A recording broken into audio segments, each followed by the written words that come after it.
XP blue zone के साथ शेबागेल। अस्सलाम वालेकुम। आपको पता है कि माइक्रो प्लास्टिक जो है वो क्या होता है? बेसिकली टाइनी प्लास्टिक पार्टिकल्स होते हैं जिनको माइक्रो प्लास्टिक बोलते हैं। अनफॉर्चुनेटली अभी एक लेटेस्ट रिसर्च आई है जिसमें हम लोगों ने देखा है कि बेसिकली हमारे बॉडी के अंदर, ह्यूमन बॉडी के अंदर माइक्रो प्लास्टिक की एक अच्छी खासी क्वांटिटी पाई जा रही है। माइक्रो प्लास्टिक हमारे बॉडी में किस तरह से जाता है, इस चीज़ पे उस रिसर्च ने बड़ी एक्सटेंसिव किस्म की रिसर्च है जिसमें पूरी डिटेल्स शामिल की गई हैं। सो हमें लगा कि ये हमारे जितने भी व्यूवर्स हैं, हमारे जितने भी साथी सब्सक्राइबर्स हैं, उनके साथ शेयर करना बहुत ज़रूरी है कि हमारे बॉडी में प्लास्टिक के ज़र्रात जो हैं वो किस तरह से जाते हैं। और हम लोगों ने कभी इस चीज़ को ऑब्जर्व भी नहीं किया कि हमारे बॉडी के अंदर भी माइक्रो प्लास्टिक के पार्टिकल्स पाए जाते हैं।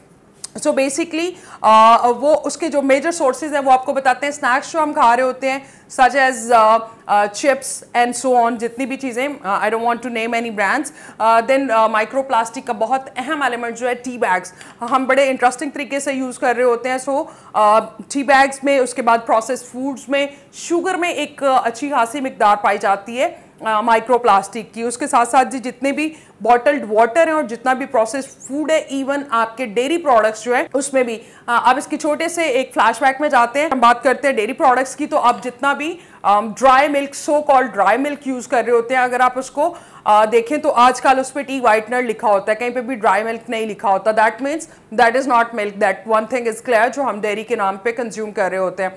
अब आप उसको एक्सपीरियंस कीजिएगा और बहुत से लोगों को इस चीज़ का अंदाज़ा भी होगा कि जब उसको आप अपने टी कप्स में या कॉफ़ी कप्स में और वट एवर मिक्स करते हैं, वो डिज़ोल्व नहीं होते, फ्लोट करते रहते हैं। सो जस्ट थिंक कि वो फ्लोट क्यों करते हैं।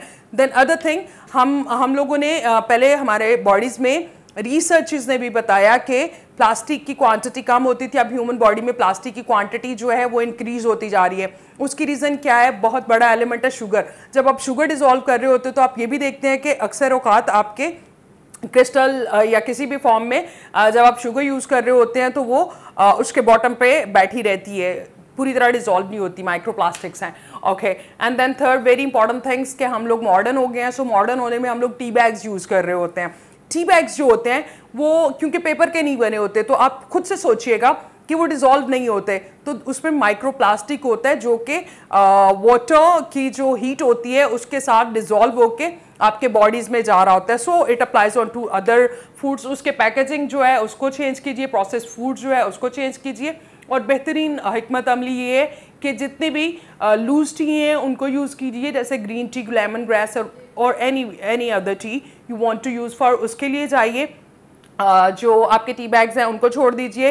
फिर शुगर जो है उसको रिफाइन कीजिए। इवन सॉल्ट, जिसको आयोडीन सॉल्ट बोलते हैं या कुछ भी बोल रहे होते हैं, इस तरह की सॉल्ट की इतनी फॉर्म्स आई हैं, हमारे पास सॉल्ट की माइंस मौजूद है। सो प्लीज़ जितना रॉ सॉल्ट है वो यूज़ कीजिए। प्रोसेस और प्लास्टिक, माइक्रो प्लास्टिक के जितने भी पार्टिकल्स हैं उनके इंग्रेडिएंट्स को अपनी लाइफ में माइनस कीजिए।